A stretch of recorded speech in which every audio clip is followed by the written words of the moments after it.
Très bien tout le monde. Alors, nous venons de rentrer de la collecte de nos vols. On a fait circuler ces données. On est donc prêt à se plonger dans LP 360. Pour commencer, on va passer en revue certains éléments à configurer avant de se mettre au travail. Alors, le premier, on va s'arrêter au gestionnaire de licence pour vérifier que chacun peut extraire sa licence. Et ce sera notre toute première étape. Au démarrage de LP 360, vous verrez ce dialogue et on cherche le gestionnaire de licence en bas. À ce stade, il se peut qu'aucune licence extraite ne s'affiche pour vous. Pour vérifier ça, je vais aller dans mes identifiants et je vais me connecter à mon organisation de formation. Je vais donc utiliser mon nom d'utilisateur et mon mot de passe du portail LP 360.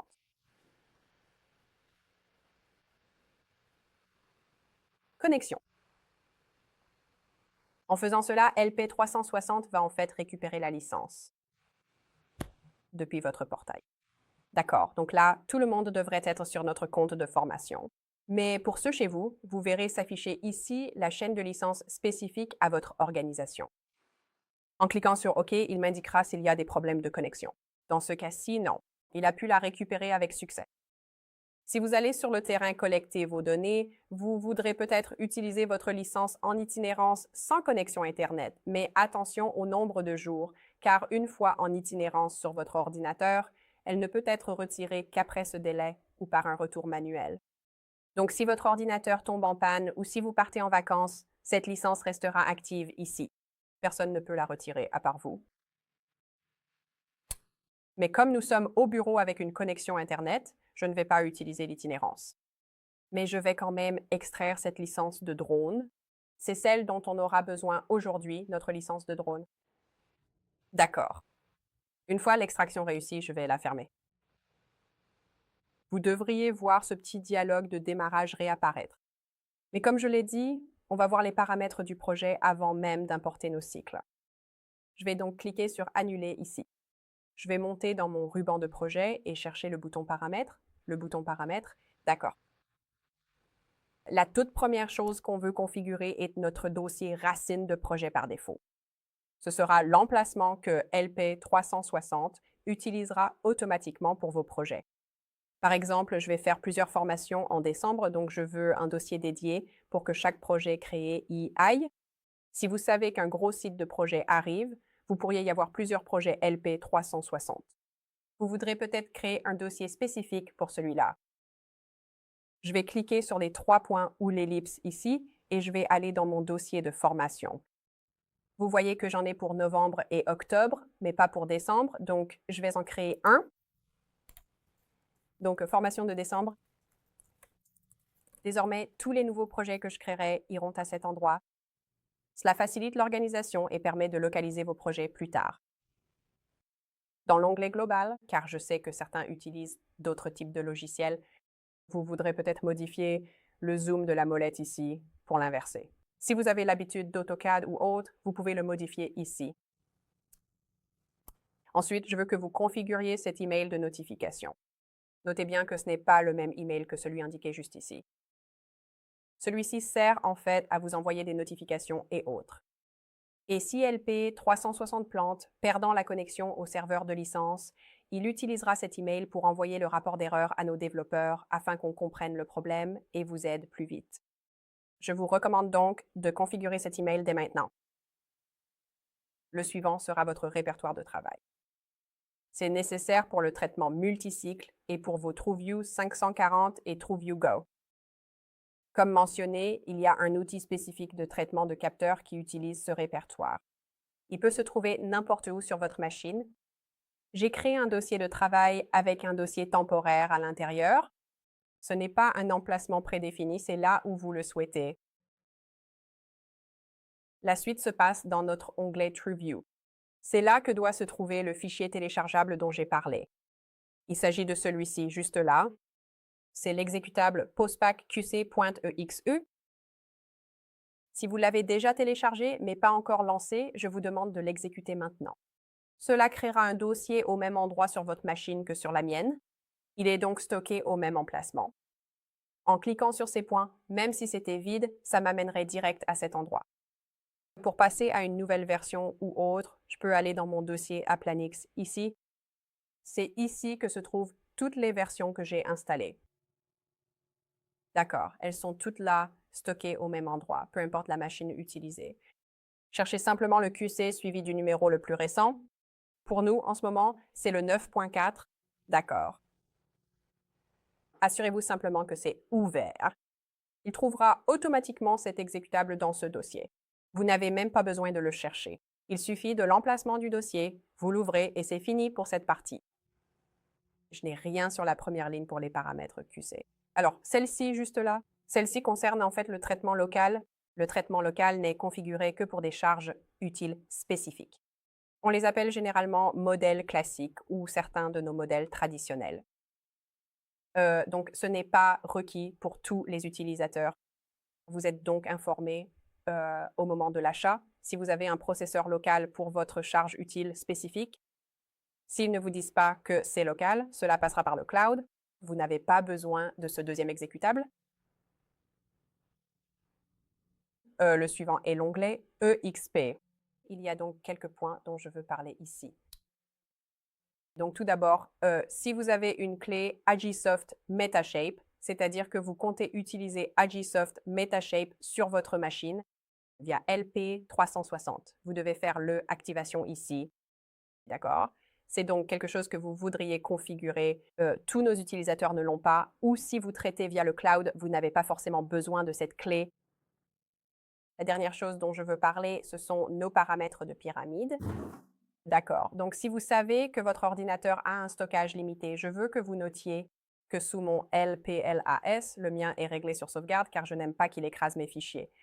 J'aime avoir les données sauvegardées pour pouvoir toujours revenir au fichier d'origine si j'en ai besoin. Si vous craignez d'utiliser trop d'espace, vous voudrez peut-être changer le vôtre pour écraser. D'accord, c'est tout à fait facultatif. Mais ces options sont disponibles. QVR, donc la deuxième option que vous voyez ici, est un type de pyramide plus ancien. Il ne fonctionne pas pour tous nos outils, donc je vous recommande vivement de rester sur le format LPLAS.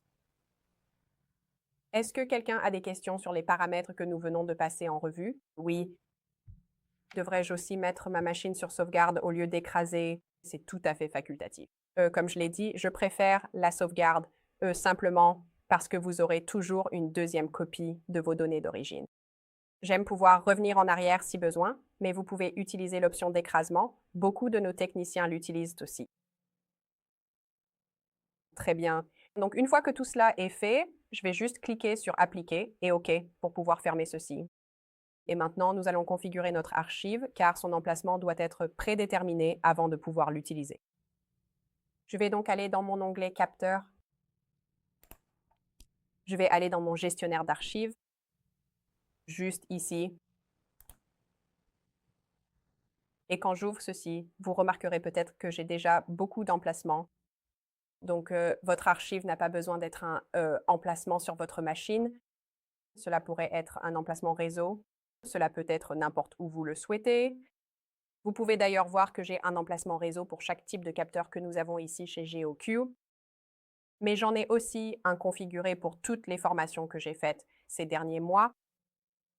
Si jamais je n'en avais plus besoin ou quelque chose comme ça, disons que cette formation d'août ne m'était plus utile, je peux en fait cliquer sur supprimer et elle sera retirée de ma liste. Si jamais vous avez une mauvaise configuration d'emplacement, par exemple si le chemin du dossier est incorrect, vous remarquerez une option d'édition. Cette édition ne vous permet que de modifier le nom. Elle ne vous permet pas de modifier l'emplacement. D'accord, vous devriez donc en créer un tout nouveau. Mais vous pouvez voir les cycles que j'avais enregistrés en octobre. Si je décidais d'utiliser ceux d'octobre, je pourrais les copier dans un nouveau dossier. Je pourrais les déplacer vers un nouveau dossier. Je pourrais les mettre à jour si besoin. Si je devais ajouter des fichiers annexes ou autres, c'est optionnel quand c'est déjà stocké. Comme on a de nouveaux jeux de données aujourd'hui, on veut les archiver, il nous faut un emplacement. Oui. Vous avez dit quelque chose? Oh, j'ai juste vu ça, alors je me suis dit, oh, très bien. Bon, on va cliquer sur Ajouter. Et à l'intérieur de mon dossier de décembre, donc formation décembre, je rassemble toutes mes affaires. Je vais créer un nouveau dossier ici appelé Archives. D'accord. Juste comme ça, tu vois, par exemple, Je vais sélectionner ce dossier et le nommer ma formation de décembre. D'accord. Cliquez sur OK ici et ça l'ajoutera au bas de ma liste. Je vais donc faire défiler jusqu'en bas. Le voilà. Je veux que vous notiez cette archive ici en haut. C'est donc le stockage sur le cloud. Même si vous le voyez dans le gestionnaire, on ne peut pas y importer directement. C'est quelque chose où vous voudriez copier ou déplacer des cycles d'une archive vers le cloud. Car on ne suppose pas que vous avez Internet quand vous importez pour archiver vos données. On veut donc s'en prémunir en s'assurant que c'est un emplacement accessible. Maintenant que l'emplacement est configuré, nous sommes prêts à importer nos vols. Je vais donc cliquer sur Fermeur ici. Je vais maintenant aller dans mon import de cycle et je vais sélectionner Importer et archiver mes vols. Comme je l'ai dit, on fait comme si on était l'opérateur de vol sur le terrain. C'est le flux de travail recommandé car on veut réviser nos données, faire le contrôle qualité et archiver, et stocker une sauvegarde de ces données pour ne pas avoir à s'inquiéter de ce qui pourrait arriver. Sur la page suivante, je vais cliquer sur l'icône de mon dossier. Si vous aviez déjà des données archivées, vous pourriez utiliser votre gestionnaire d'archives, si c'était un processeur plus tard. C'est donc une autre raison d'avoir ça. Très bien. Dans mon dossier de formation, cycle de formation, trouvez le dossier de décembre que je vous ai donné et vous devriez voir le nom de vos deux cycles. Juste ici. Sélectionnez-les tous les deux, puis cliquez sur Sélectionner le dossier pour les ajouter. En faisant cela, vous verrez peut-être une fenêtre contextuelle. Si vous voyez cette icône jaune, ce n'est pas une erreur. C'est un avertissement qui dit « Hey, lisez-moi ». Si je regarde ça, ça me dit qu'une mise à jour du micro-logiciel est disponible pour ce capteur. Encore une fois, cela ne signifie pas qu'il y a un problème. Cela vous informe simplement qu'une mise à jour est disponible pour votre charge utile. Je vais cliquer sur OK ici. Cela s'affichera pour ces deux cycles puisque j'en avais deux de la même charge utile et c'est tout à fait normal. Maintenant, par exemple, si je voulais ajouter mes stations de base et mes points de contrôle collectés sur le terrain dans mon archive, disons que je configurais cela sur un réseau, je voulais m'assurer que mon processeur dispose de ces fichiers plus tard. Je peux aller juste ici dans mes dossiers auxiliaires, donc je vais double-cliquer dessus. Dans ce même dossier de cycle, le même dossier de formation, donc formation de décembre, celui que je vous ai donné, vous verrez un dossier de contrôle. À l'intérieur, vous remarquerez qu'il y a plusieurs fichiers différents. Si je sélectionne tous ces fichiers, donc je les sélectionne tous, je clique sur Ouvrir, ils seront en fait stockés avec mon cycle. Maintenant, les fichiers auxiliaires n'impactent pas vos données de quelque manière que ce soit. Ce sont des fichiers supplémentaires auxquels vous voulez avoir accès dans l'archive. Donc, si dans 3 mois, je voulais télécharger ces archives et les utiliser plus tard, j'aurai ces données supplémentaires avec elles, au lieu de devoir aller les chercher plus tard. Je vais cliquer sur OK et vous verrez que ça s'affiche juste là. Vous pourriez aussi ajouter une description si vous le vouliez. C'est donc juste quelque chose qui sera stocké avec ceci. Je vais donc juste dire que c'est la formation du premier jour. Comme ça, je sais que nous l'avons créé aujourd'hui. Je vais donc cliquer sur le deuxième et je vais faire la même chose. Formation du premier jour. Juste comme ça. D'accord?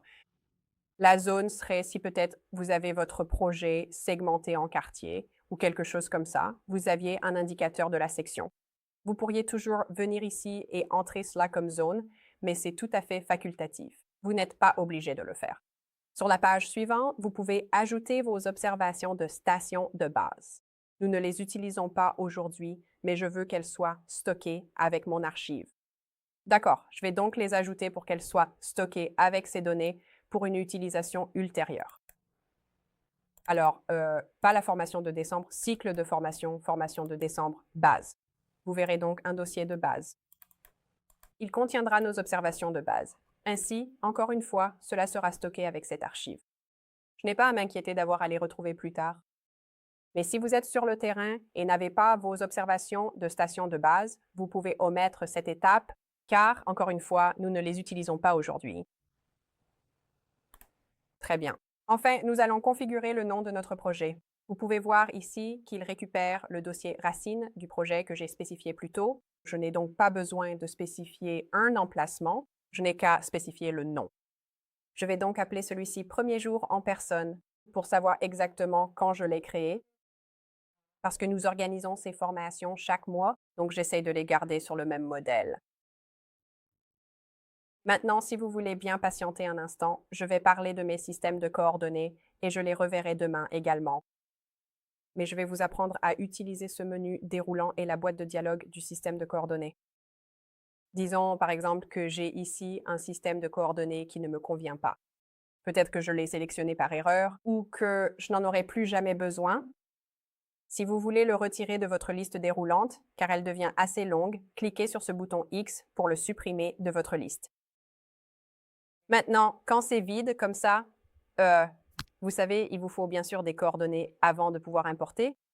Nous allons donc aller dans la boîte de dialogue pour le sélectionner et il y a plusieurs méthodes différentes pour faire cela. Donc, encore une fois, si vous voulez juste regarder cette partie ou si vous voulez saisir le système de coordonnées que je vous donne cette fois, cliquez sur OK puis regardez un instant car je vais passer en revue toutes les différentes options ici. Alors, la première est que vous pouvez soit parcourir vos dossiers en cliquant sur ces petits boutons plus pour trouver votre système de coordonnées, soit vous pouvez saisir ce qu'on appelle un code d'autorité. C'est un code unique associé au système de coordonnées horizontal. Pour celui que nous utilisons aujourd'hui, ce sera le 6355. 6355. Quand je le saisis, vous voyez que ça m'amène directement à mon système de coordonnées.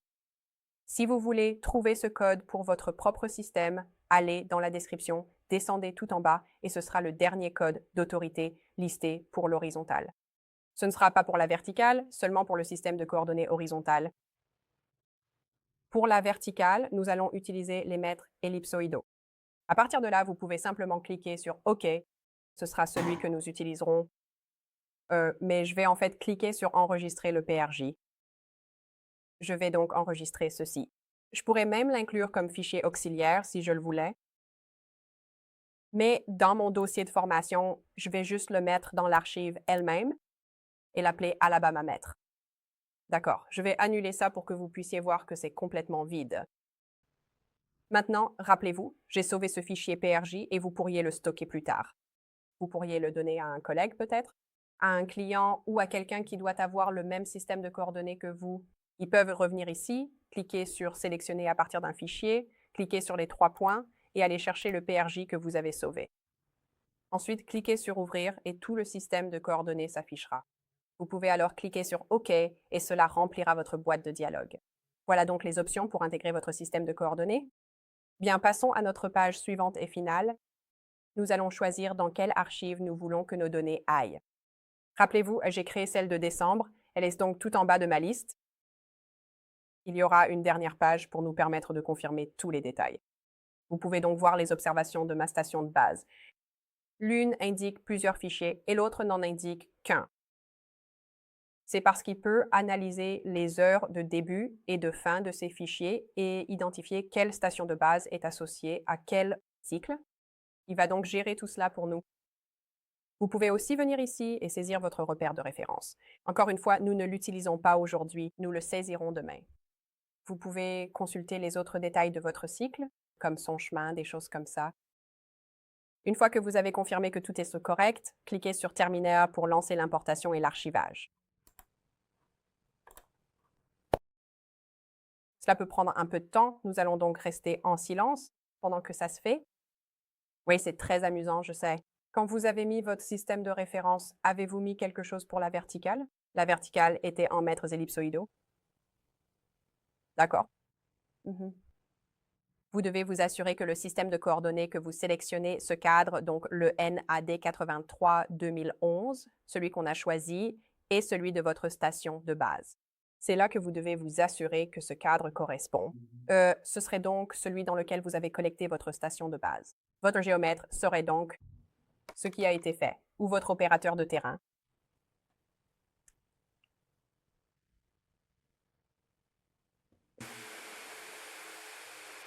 Très bien, il semble que nos vols soient maintenant importés. Dès que vous avez un cycle fraîchement importé, il arrive avec 4 couches d'entités différentes. Il s'agit de vos photos, de vos points de trajectoire, de vos points de journal et de votre ligne de trajectoire. Le seul avec lequel vous travaillerez vraiment est les points de trajectoire, car nous les utiliserons pour créer nos lignes de vol. Notre toute première étape sera donc de créer ces lignes de vol.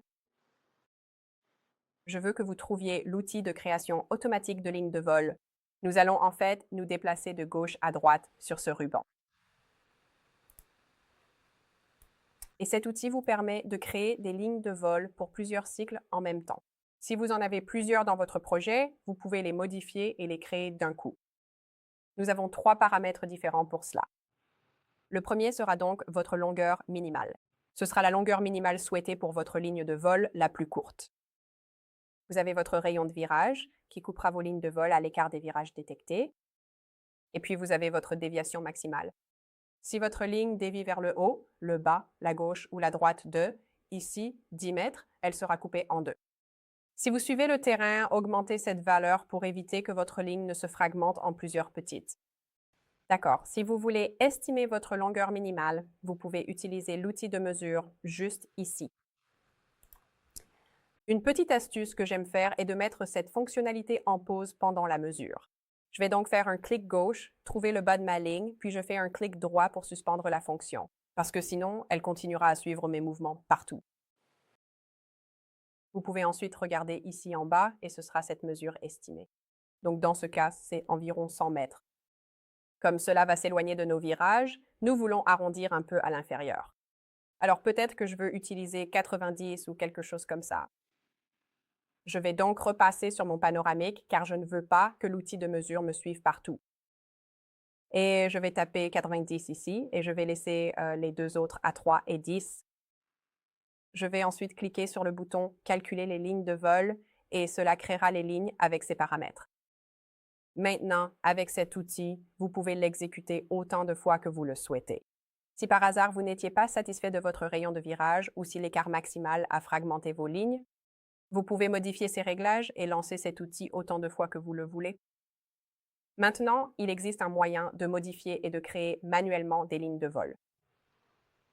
On va juste lui raccrocher au nez rapidement. Désolé, Tadea. Mais je ferai ça sur la suivante, même si on n'en a peut-être pas besoin dans ce cas précis. Nous allons nous entraîner un peu à les créer. Alors, à la page suivante, cela activera ce qu'on appelle le mode édition. Le mode édition vous permet automatiquement 1. D'activer votre outil de sélection.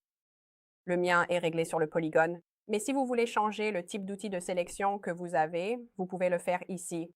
C'est donc le lasso que j'ai et il passera également à un cycle à la fois. Vous pouvez donc les modifier comme prévu. La dernière fonction, et la raison pour laquelle vous voudriez éditer vos fichiers ainsi, est la sauvegarde automatique. Si vous fermez cette boîte de dialogue pour les modifier, vous devrez les enregistrer manuellement. Sinon, vous risquez de perdre une partie de votre travail, alors gardez cela à l'esprit. Bien, je vais désactiver mon Google hybride pour que vous puissiez mieux voir tout ça. Et je veux que vous preniez note de cette courbe. En réalité, une courbe aussi petite n'aura probablement pas d'impact sur vos données. Mais si vous aviez quelque chose de plus raide, vous ne voudriez certainement pas l'inclure, car si cela change l'orientation de vos photos, cela peut causer un effet domino par la suite. C'est donc quelque chose que nous approfondirons un peu plus demain. Mais pour cet exercice, je vais supprimer cette ligne de vol et en créer une toute nouvelle. Je vais donc sélectionner cette ligne, appuyer sur la touche Supprimer, confirmer la demande et appuyer sur Entrée pour tout enlever.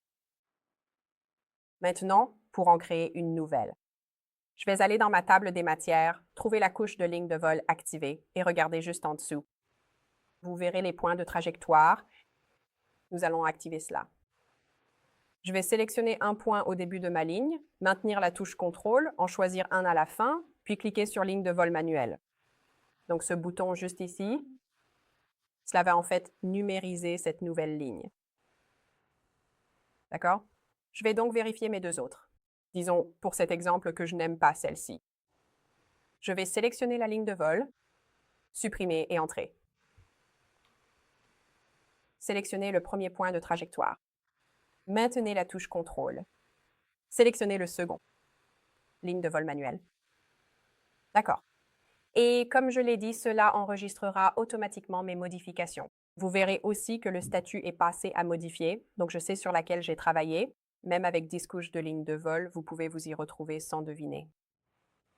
Très bien, je vais maintenant passer à ma deuxième. Celle-ci a en fait une ligne de transect juste ici.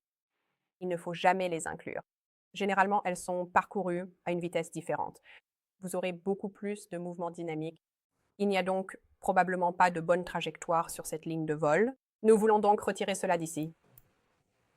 D'accord, donc supprimer et entrer. Encore une fois, pour l'exemple, je vais en créer une nouvelle ici. Je vais donc sélectionner et supprimer cette ligne de vol. Je déplace ceci. Cherchez la couche de trajectoire activée et activez les points de trajectoire juste en dessous. Sélectionnez un point au début, maintenez CTRL. Sélectionnez un point à la fin et ligne de vol manuelle. Est-ce que quelqu'un parmi vous a des questions sur la façon de créer nos lignes de vol?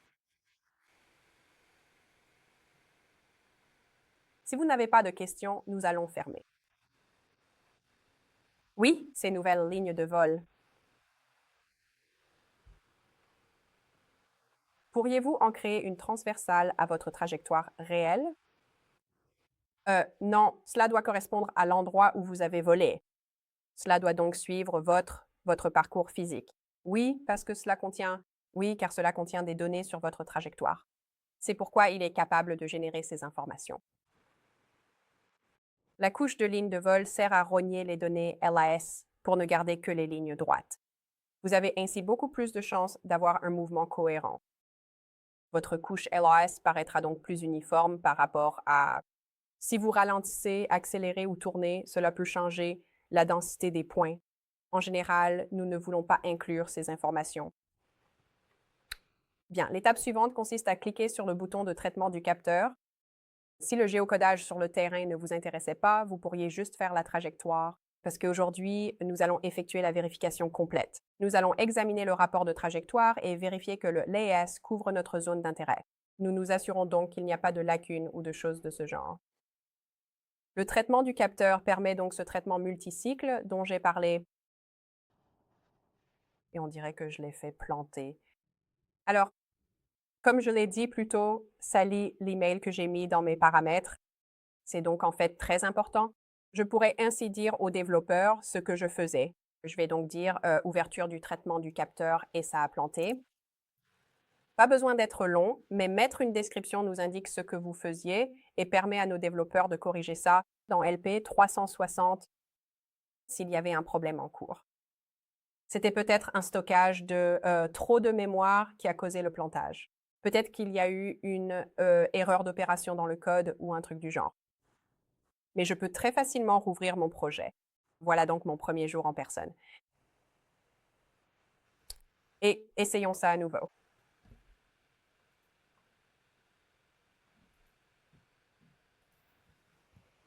Très bien. Cette fois-ci, ça n'a pas planté.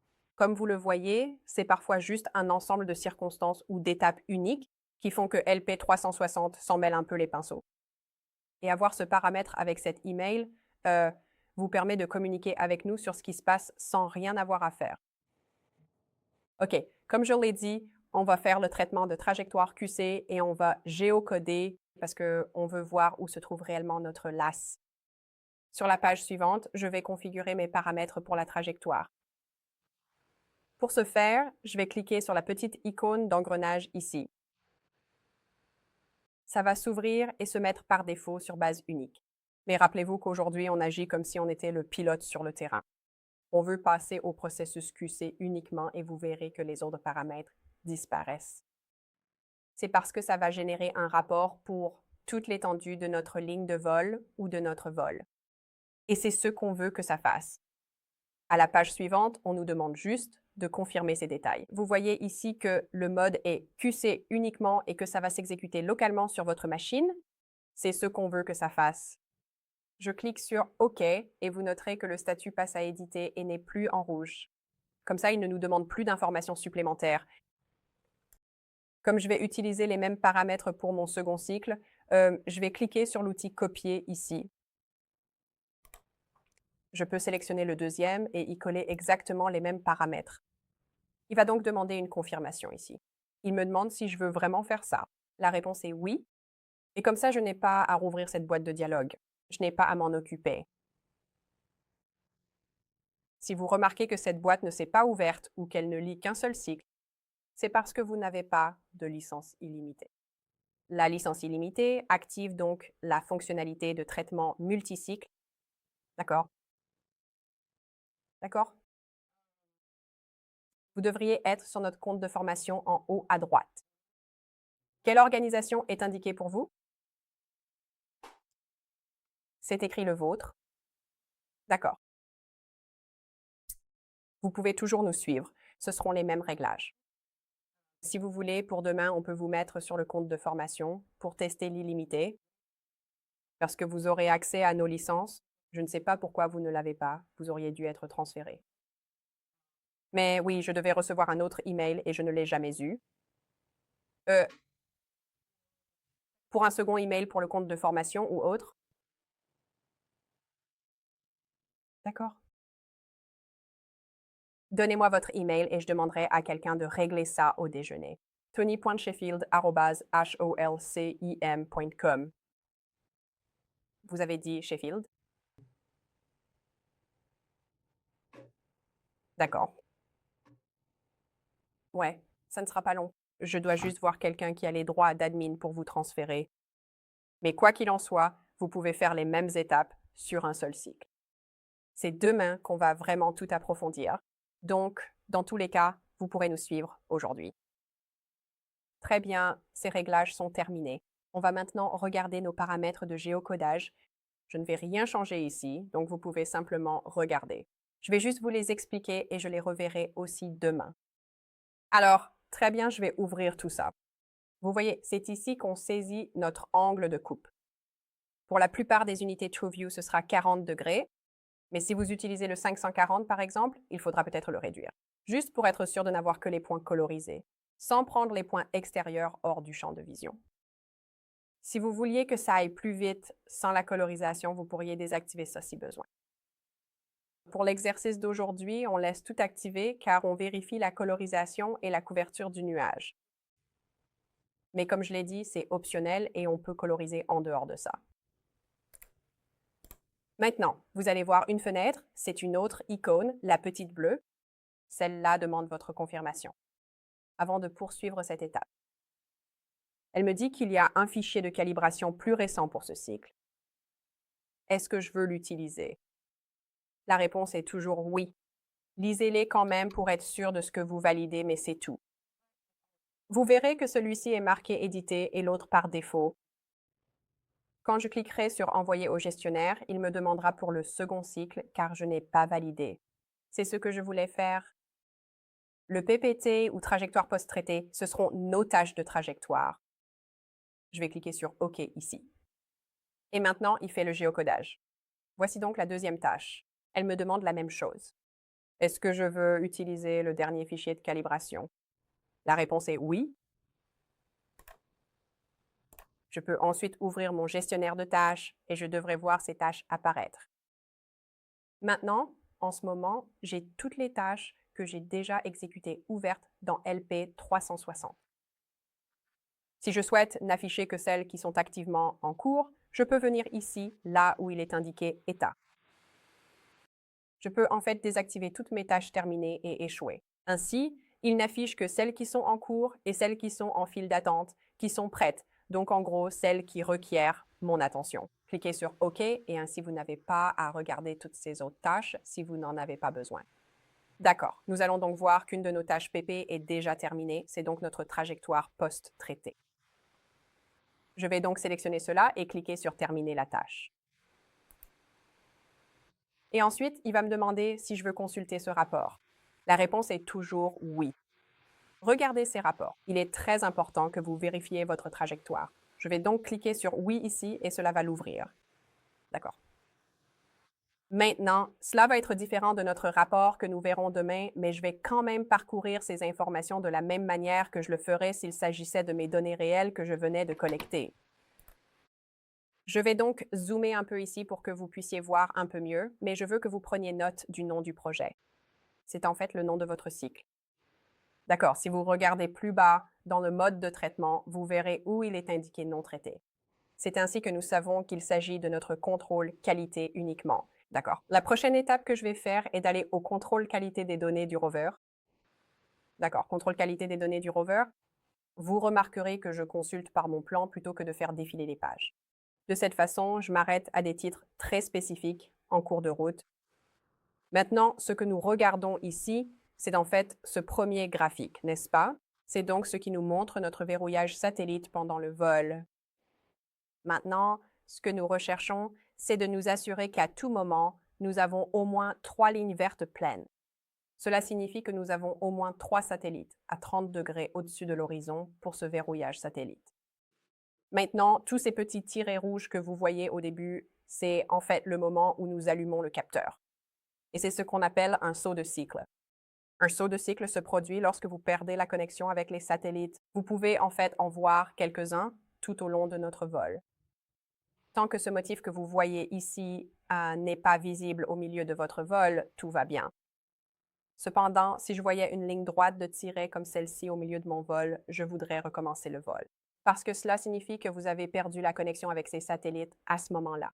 Même si vous pourriez contourner cela, vous pourriez toujours avoir des données précises. Vous prenez toujours un risque avec votre trajectoire ayant une sorte de solution dégradée. Dans ce cas, nous n'avons aucun de ces sautes de cycle qui descendent jusqu'en bas n'importe où dans notre vol, donc c'est bien. La prochaine chose à laquelle je vais m'arrêter, ce sont mes informations de trajectoire en temps réel. Ce que je vérifie ici, c'est que cela ressemble bien à mon plan de vol. D'accord, ça doit correspondre à mon vol. Si on dirait qu'il s'envole n'importe où, c'est qu'il y a un problème. Je dois refaire le vol. Bon, on va faire la même chose avec notre altitude. On veut s'assurer que le long de cet axe, cela correspond à l'altitude de mission prévue. Dans ce cas précis, c'est 70 mètres. C'est ce qu'on a planifié et ce qu'on s'attend à voir. Donc c'est parfait. La dernière chose que j'aime vérifier et qui est cruciale selon moi, c'est je vais descendre jusqu'à ma vitesse totale et vous dire ce que je cherche ici. Cette première petite partie correspond au moment où l'on monte en altitude, car cette partie est coupée quand on passe en base unique plus tard. On ne la voit que dans ce contrôle qualité, d'où l'intérêt de vérifier. Notez ces deux pics ici, qui arrivent à environ 10 mètres par seconde. Ce sont vos manœuvres d'alignement de cap. Vous devez voir ces deux lignes au début et à la fin de votre vol. D'accord, celle qui suit. Ce pic un peu plus court ici, c'est quand on se rend au point de départ de la mission. Et quand ça se stabilise un peu ici, c'est là qu'on effectue réellement le vol de mission. Là où la vitesse chute un peu, c'est quand il ralentit pour effectuer les virages. Encore une fois, on voit ces manœuvres d'alignement de cap à la fin du vol. On voit ensuite la vitesse grimper lors du retour au point de départ, puis lors de l'atterrissage. Est-ce que tout ce que je viens d'expliquer est clair pour vous? Bien. Je vais refaire exactement la même chose pour le suivant pour revoir ces informations, mais je vais aller un peu plus vite. Très bien, on voit que notre prochaine tâche PPT est terminée. Je clique sur Terminer la tâche, oui et encore oui pour voir le rapport. D'accord, voici le nom de mon cycle. Je vais vérifier ça, le résumé du contrôle qualité des données du rover. Je ne vois aucun saut de cycle sur toute la longueur. C'est bien. Contrôle qualité en temps réel. Cela semble bien suivre mon plan de vol. L'altitude est à 70 mètres, ce qui est ce que je veux voir. Passons à ma vitesse totale. Bon, voici mes deux manœuvres d'alignement de cap. Le vol vers le début de ma mission. Le vol de mission avec mes deux petits virages ici. Alignement de cap à la fin et retour à la base. Vous voyez comme c'était rapide. Ça vous évite bien des soucis de prendre quelques secondes pour vérifier ce rapport et s'assurer de la connexion. Bien, maintenant, nous allons inspecter le nuage de points, voir son aspect et s'il couvre bien la zone prévue. Je vais donc terminer ce travail ici et le géocodage va alors commencer. D'accord, et on dirait que l'autre est fini, donc je vais aussi terminer celui-là. Très bien, on dirait qu'ils sont tous les deux terminés. Maintenant, nous allons pouvoir examiner leur couverture. En fait, j'ai activé mon mode LAS unique. Cela signifie qu'il n'affichera qu'un seul fichier LAS à la fois, ce que je préfère. Je peux donc voir toute la couverture que j'obtiens. Ça va bien plus loin que nos lignes de vol elles-mêmes à cause de la dispersion extérieure. Mais comme vous le voyez ici, le motif commence à se déformer un peu. C'est là qu'on voit des fins de lignes de balayage ou de mauvais angles d'incidence, ce genre de choses. C'est pourquoi vos cibles et objets d'intérêt, ce qui est important pour vous, doivent être à l'intérieur de vos lignes de vol. Même si vous avez cette couverture à l'extérieur, la précision n'est pas garantie sur ces bords externes. D'accord, je regarde aussi certaines de mes cibles. Si je zoome ici, on peut voir toutes ces voitures. Et je veux peut-être m'assurer que la colorisation colore bien la voiture elle-même. Je peux donc modifier mon affichage en élévation et je vais passer cela en TIN. Le TIN permet en fait de voir la surface. N'oubliez pas, ce sont nos données non traitées. Ce sera donc un peu flou, mais je vois bien la forme distincte de la voiture. Je repasse en RVB et ça se superpose bien à cette forme comme prévu. Pareil pour le bord de mon toit. Je vois que les couleurs restent sur le toit sans déborder sur le trottoir ou ailleurs. Ces petits points en plus ici qui semblent décolorés, ce n'est pas grave. C'est l'un de ces mauvais angles d'incidence. Ça peut arriver tout au bord de votre ligne de balayage, c'est normal. Bon, dans ce cas, le cycle se terminant par 49 semble correct. Ça me convient pour l'instant. Je vais passer à l'autre. C'est donc le cycle qui se termine par 38. Je vais faire la même vérification générale. Regardons par ici. Est-ce que tout semble couvrir la zone prévue? Dans ce cas, la réponse est oui. Ça a l'air bien. Maintenant, je vais zoomer sur une autre zone. Disons qu'on veut regarder ces petits éléments là-bas. On a quelques petits trucs. Encore une fois, ce sera flou car ce n'est pas traité. Demain, avec nos stations de base, vous verrez que c'est bien plus net et précis. D'accord, je vais faire la même chose. Ma surface TIN. Et faire mon élévation. Et ça a l'air vraiment brut. C'est très difficile à voir. Mais pour visualiser des objets isolés, vous pouvez utiliser une vue en 3D. Je vais donc simplement la dessiner juste autour de ce petit truc ici. On peut remarquer, vous savez, qu'il semble y avoir une certaine séparation. Il va y avoir une mauvaise trajectoire là-dedans, mais on peut encore voir nos objets. Pour que ce soit un peu plus défini, je pourrais essayer ceci. Je peux maintenant voir où il se dresse. Trouver mon code RGB et m'assurer que cette couleur rouge, justement, colle bien aux différents éléments présents sur le béton. Et dans ce cas, c'est le cas. D'après ce que je vois sur ces données brutes et non affinées, c'était une bonne collecte. Je peux donc passer à ma mission suivante. Ou quoi que ce soit. Aujourd'hui, nous allons faire des évaluations supplémentaires, même si, encore une fois, ce n'est pas prévu. Pour des livrables ou autres, nous allons suivre quelques étapes de plus pour nous préparer pour demain. Ainsi, nous couvrons davantage certains de ces sujets, dont l'alignement des bandes et l'estimation de précision. D'accord, la première chose que j'ai mentionnée est l'alignement des bandes. Rappelez-vous, j'ai dit que nous allions de gauche à droite. Ce dialogue de post-traitement est généralement destiné à d'autres capteurs, comme le DGI, le Wingtra ou le 540. Il permet de faire les mêmes étapes de géocodage, mais sur n'importe quel jeu de données présent ici. Ce n'est pas propre au capteur TrueView, alors que le géocodage sera spécifique à TrueView. L'alignement des bandes est aussi pour tous les capteurs, mais c'est celui qui aide à affiner cela. Le nuage de points, ça aide vraiment à nettoyer. Mais par exemple, je veux vérifier l'alignement de mon nuage. Gardez à l'esprit que ce n'est pas affiné. Ça ne va pas être beau. On va donc certainement voir du flou. D'accord, je vais tracer un profil. Par exemple, à travers mon toit. Vous avez peut-être remarqué que je n'ai pas fait glisser pour spécifier cela. Je clique à gauche des deux côtés voulus, puis je clique à droite pour entrer une profondeur. Quand vous regardez la définition de votre nuage de points, vous le voulez très étroit pour bien voir la définition et ne pas voir tous ces objets écrasés ensemble. Je vais donc mettre 0,3 comme profondeur. 0,3. Maintenant, en regardant ceci, comme je l'ai dit, il va y avoir du flou. Ce ne sera pas beau, mais ce n'est pas grave. Demain, nous plongerons vraiment dans ces détails précis. Mais pour l'instant, je m'en tiens à ça. Et je vais changer cet affichage en ID de source de points. l'idée de source de points et la valeur associée à chaque ligne de vol individuelle. Alors quand je regarde ici, attendez, je vais agrandir un peu ces points pour que ce soit plus lisible. Voilà. Maintenant, je veux que vous notiez à quel point ces couleurs sont distinctes et séparées les unes des autres. On ne voit pas tout ce mélange. Cela signifie qu'il y a un écart dans la trajectoire qui devrait être corrigé. Donc dans ce cas, nous voudrions absolument lancer Strip Align. Absolument.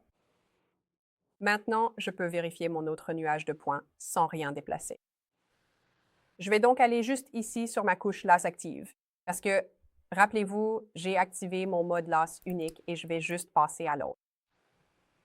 Cela m'affichera ce nuage de points au même endroit avec le même affichage. D'accord, donc encore une fois, on voit ces couleurs distinctes empilées les unes sur les autres. C'est un autre exemple de cas où vous voudriez lancer Strip Align. Maintenant, je vais procéder à l'exécution. Cela l'améliorera dans une certaine mesure, mais comme ce n'est pas affiné, on verra probablement encore du flou. Ça ressemblera sûrement encore à un nuage de points très épais, mais demain, vous verrez quand il deviendra très fin et bien plus précis. Donc, dans mon désalignement, je vais cliquer sur « Utiliser ». Et parce que j'ai un tel écart ici, c'est-à-dire large, soit plus de 10 cm, je vais choisir l'option de grand désalignement. Si c'était inférieur ou égal à 10 cm, j'utiliserai le petit désalignement, mais il se passe bien plus de choses ici. Maintenant, vous remarquerez peut-être qu'il va aussi utiliser par défaut le même type de nomenclature. Je trouve que ça devient un peu long quand il ajoute tout ça, y compris la date et l'heure. Alors, j'ai l'habitude de raccourcir tout ça. Je vais donc juste mettre Strip Align. QC. D'accord, donc juste quelque chose de court et simple. Je clique sur Soumettre et ça l'enverra au gestionnaire de tâches après confirmation des détails. Vous pouvez voir où il est écrit Utiliser et 0 fixe. Fixe signifie que cela ne sera pas inclus dans le résultat. C'est utilisé comme référence. Je veux donc que les deux soient inclus. Je n'ai pas de couche LAS de référence corrigée pour le moment. Je vais donc cliquer sur Oui et dans le gestionnaire de tâches, je verrai l'exécution. Pour ce type de tâche, on parle d'un SADJ. Je ne crois pas avoir mentionné que pour le géocodage, ce sera le TVSP. Ce sont les types de tâches que vous verrez là-bas. Vous pouvez aussi voir l'identifiant, le nom du projet, un message de traitement. Si vous faites défiler, vous verrez aussi beaucoup de détails supplémentaires. Maintenant, on laisse tourner. Parfois, cela peut être plus long que sur d'autres projets, selon le niveau de correction et la quantité de données saisies. Si j'ai 10 cycles, cela prendra beaucoup plus de temps que si j'en ai, disons, 3. C'est pareil si j'ai un vol de 30 minutes contre un vol de 10 minutes avec le même scanner. 10 minutes seront bien plus rapides à corriger qu'un vol de 30 minutes, car il y a beaucoup plus de données.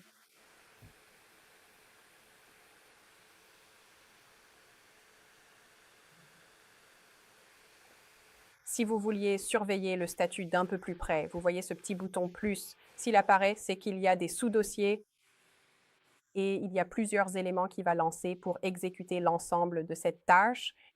Donc, il vient d'effectuer les corrections et à regéocoder tout ça en tenant compte de ces corrections. Puis, il fait ce qu'on appelle une RPJ ou reprojection, en fusionnant tout ça pour s'assurer d'être dans le bon système de coordonnées avant de terminer ce travail. Alors maintenant que c'est prêt, je vais cliquer sur « Terminer ».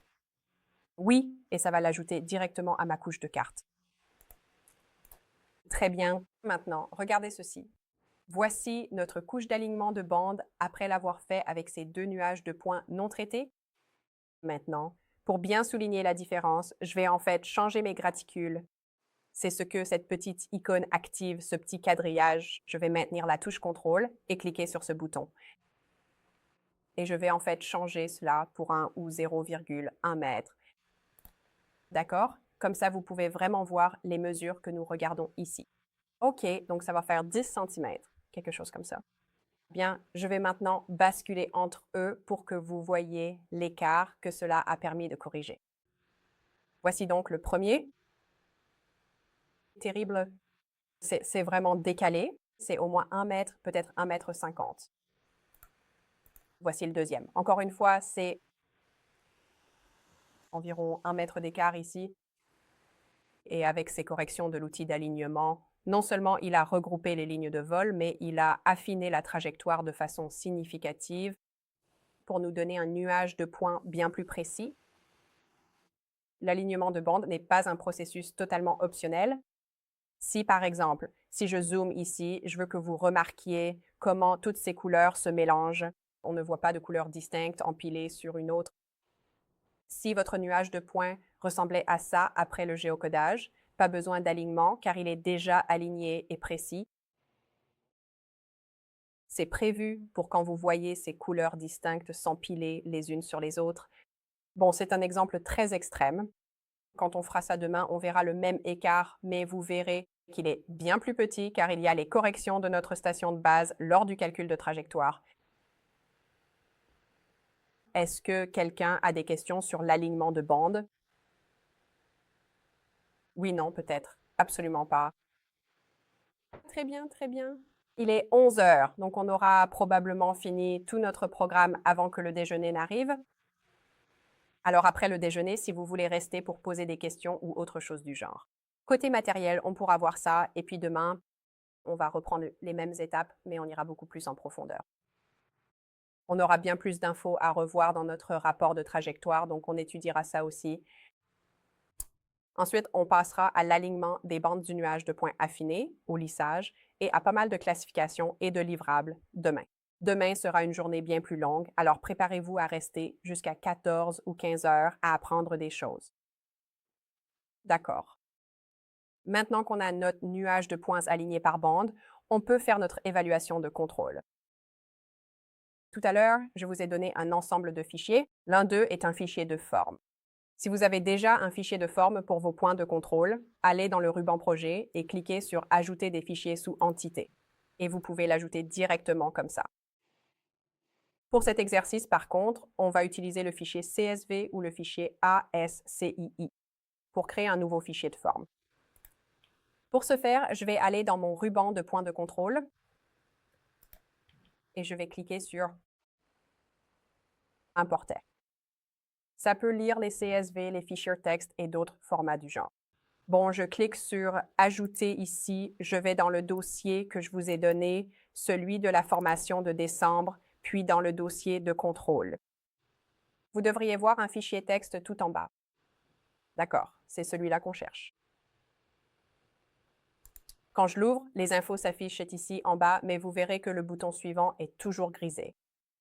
C'est parce qu'il attend que je spécifie un emplacement de sortie pour ce nouveau fichier de forme. Je clique sur les points de suspension et je vais aller dans mon dossier de projet. Voici mon projet. Et je vais créer un dossier nommé Contrôle. Et je fais ça pour chacun de mes projets, peu importe que ce soit un projet d'hier ou d'il y a 7 mois. Ils auront tous le même format pour que je puisse toujours les retrouver. Je vous conseille donc de trouver une structure de données qui vous convienne. Comme ça, vous savez toujours ce que vous cherchez, peu importe la date de création du projet. Je vais donc cliquer sur Sélectionner ici et vous voyez que le bouton suivant est dispo. On peut passer à l'étape suivante. À l'étape suivante, vous indiquez à LP 360 comment vos données sont segmentées. Ici, si je regarde en bas, je vois qu'il y a plein de virgules. Ce sera donc un jeu de données délimité. Dans ce cas précis, on n'a pas d'entête dans notre jeu de données. Mais si vous en avez un qui précise ce que c'est, il faudra passer à la ligne 2 pour que l'entête ne soit pas inclus comme un enregistrement. D'accord. Comme le nôtre n'en a pas, on peut commencer à la ligne 1 pour importer toutes nos données. C'est donc un point important à garder à l'esprit. Sur la page suivante, on lui indique quel symbole est utilisé pour délimiter nos données. Comme je l'ai mentionné, c'est une virgule dans ce cas précis. Si vous avez un caractère spécial non listé ici, cliquez sur Autre et saisissez ce caractère. Et il les segmentera dans ces colonnes bien nettes que vous voyez ci-dessous. Bien. Maintenant, sur notre quatrième et dernière page, on indique à LP 360 ce que ces colonnes représentent. Si des colonnes restent en inconnu, elles ne seront pas importées. Alors, cette première colonne, notez qu'il y a plein de chiffres, mais si je descends tout en bas, il y a quelques lettres. S'il y a des lettres, ce ne peut pas être un champ d'identifiant. Ce doit être un champ de nom. D'accord, les lettres ne peuvent pas servir d'identifiant. OK, Pour nos colonnes 2, 3 et 4, on suppose que vous connaissez vos coordonnées. Elles peuvent donc être propres à votre cas. Pour nous, la colonne numéro 2 sera YX bar oblique ordonnée. La colonne numéro 3 est X bar oblique abscisse. La colonne numéro 4 est Z bar oblique élévation. Je vais les répéter pour que tout le monde puisse bien les noter. Donc, la colonne numéro 2 est I, la colonne numéro 3 est X, et la colonne numéro 4 est Z. Bien. Maintenant, si je fais défiler ici, je veux que vous remarquiez toutes ces abréviations. Ce sont les différents types de cibles. LP360 reconnaît ces abréviations comme des types de cibles spécifiques. C'est important car LP360 traite chaque type de cible différemment. Il y a un code spécifique dans l'algorithme pour un damier, un cercle concentrique ou une étoile de précision. Et le FK, connu sous le nom de full check, ce sera une cible peinte. C'est comme si vous aviez peint un X sur le sol.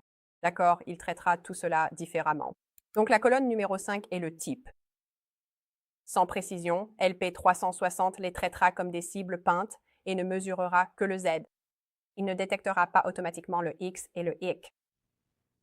Enfin, pour la colonne numéro 6, si je décale, il y a plein de zéros, puis ces minuscules décalages. Je veux que vous voyez où ce type est SA. C'est notre étoile de précision. Normalement, sur le terrain, vous auriez des valeurs uniques pour tout cela. Nos étoiles de précision sont sur des poteaux fixes, elles ont donc une hauteur spécifique. Ils ont juste besoin d'un petit décalage pour l'endroit où l'antenne reposait sur cette étoile de précision. Nos valeurs seront donc très minimes, mais les vôtres seront propres à votre cas. D'accord, la colonne numéro 6 sera donc le décalage H, car il s'attendra toujours à cela. Une fois que j'ai spécifié tout cela, je peux cliquer sur Terminer et le processus d'importation et de création de cette couche d'entité commencera. Très bien, vous voyez que cela va très vite. Et cela s'ajoutera en haut de notre liste.